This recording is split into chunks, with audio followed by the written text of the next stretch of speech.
Bonjour à tous et bienvenue sur boursicoté.com pour cette nouvelle analyse technique du CAC 40 en point matinal avec une configuration qui est en train de changer. Hier, nous avons eu une séance très peu volatile avec je dirais très peu d'amplitude, et aujourd'hui on ouvre sur un gap haussier. Alors hier on avait un plus haut qui se situait à 8199.04, on ouvre aujourd'hui à 8205.94 et on avale totalement la bougie que nous avons eue hier. On le voit un peu mieux sur le daily, on détaillera ce soir si la configuration est confirmée.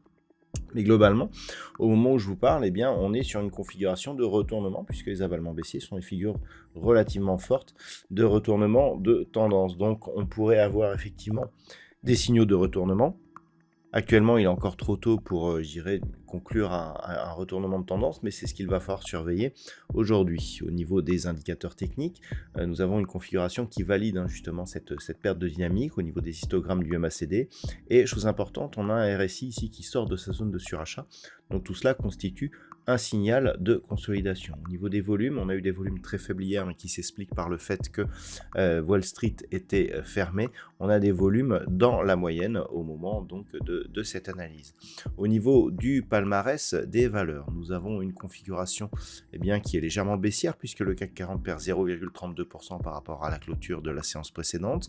Thales gagne toutefois 2,27%. Derrière, le grand SA et Airbus sont sur des hausses proches de 1%. Stellantis et Société Générale sont sur des hausses inférieures à 1%. Au niveau des plus fortes baisses, alors on a des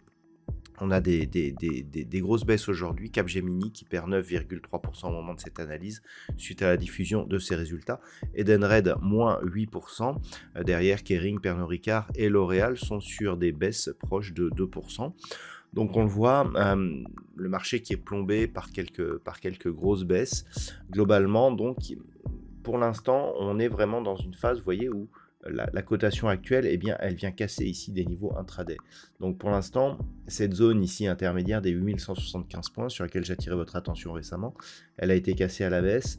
On se rapproche ici de la zone des 8145 points. Donc globalement, sur cette unité de temps 4 heures, on peut estimer que tant que nous sommes ici sur un contact bol supérieur, au-dessus de la moyenne mobile 20 exponentielle, qui est au-dessus de sa moyenne mobile arithmétique, au-dessus de ce gap ici, on reste positif même avec cette petite phase de baisse. Par contre, si les cours venaient à casser ici 8145 points, qui est la première zone d'achat, c'est-à-dire que là, à 8145 points, on peut considérer ici que l'on consolide, mais que l'on peut encore repartir. Si on casse cette zone, que l'on vient chercher ici 8092 points, ici 8092 points, on a une deuxième zone d'achat potentielle ici, contact sur la moyenne mobile 20 exponentielle, contact sur le support qui représente ici le bas du gap qui a été ouvert donc jeudi dernier.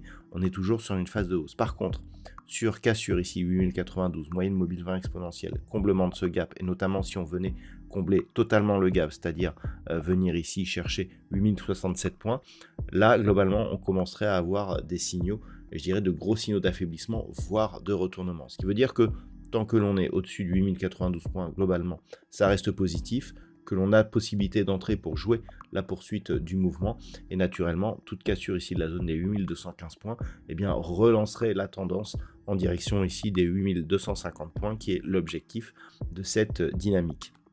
Voilà donc ce que l'on peut dire sur cette configuration technique actuellement.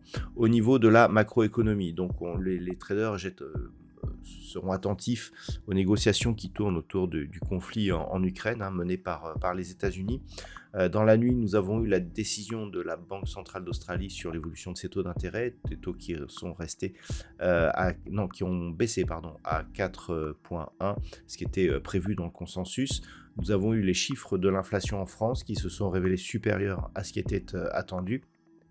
Pas d'autres statistiques majeures dans la journée. Je vous souhaite donc une bonne séance. On se retrouve dès ce soir pour toutes les autres analyses techniques du site boursicoté.com.